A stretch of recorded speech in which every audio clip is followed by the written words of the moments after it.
নাম? আমার নাম নূর মোহাম্মদ। হ্যাঁ, কি হয়েছে বলেন। এই রাস্তাটা বানিয়ে দিয়েছি জনগণের স্বার্থে। এই রাস্তাটা এই বানিয়ে দিয়েছি। রাস্তাটার নাম কি? এই রাস্তাটা হলো এই ডান পাশ, এই ডান পাশ হলো 4 নম্বর ওয়ার্ড আর বাম পাশ হলো 7 নম্বর ওয়ার্ড। এটা কয় নম্বর ইউনিয়ন? এই 8 নং দক্ষিণ চরবংশী ইউনিয়ন। হ্যাঁ, গ্রাম? গ্রাম চরকাছিয়া। আচ্ছা, কি হয়েছে বলেন। এই ওই রাস্তাটা কাটটা দেখেন, এই রাস্তাটা কাটটা দিছে, মানুষের চলাচল করতে পারবে না। মানুষের রাস্তাটা কাটটা আর ধ্বংস করেছে আওয়ামী লীগের এক নেতা। এই রাস্তাটা কাটটা দিছে আওয়ামী লীগের নেতার নাম কি? জাকির হোসেন। জাকির হালদার, বাবার নাম জলিল হালদার। হ্যাঁ, হে কি এই রাস্তার মাঝখান থেকে কেটে দিছে? হ্যাঁ, মাঝখানে কাটি দিছে। কেন?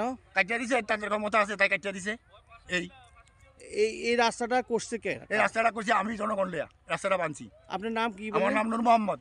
আপনি নূর মোহাম্মদ, এখানে একজন ডাক্তার মানুষ, আপনি পশু ডাক্তার? হ্যাঁ, মানুষ যাতে চলাচল করতে অসুবিধা, এই আমার বাড়িও আছে বা জনগণের বাড়ি আছে, সবাই রাস্তাটা বানিয়ে দেন, রাস্তাটা বানিয়ে দিচ্ছি। আচ্ছা।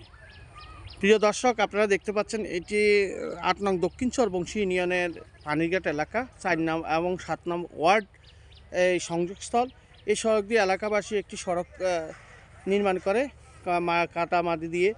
এই সড়কটি জাকির হালদার নামক জনক ব্যক্তি আওয়ামী লীগ করে, সে নাকি এই রাস্তাটা মধ্যখান দিয়ে কেটে দিচ্ছে। এখন জনগণ চলতে পারতেছে না, চলাচল করতে অসুবিধা হচ্ছে, জনগণের দুর্ভোগ হচ্ছে। আপনারা দেখতে পাচ্ছেন এই পুরা রাস্তাটি কেটে মাঝখান থেকে মাটি নিয়ে যাওয়া হয়েছে। তারা প্রশাসনের হস্তক্ষেপ কামনা করছে।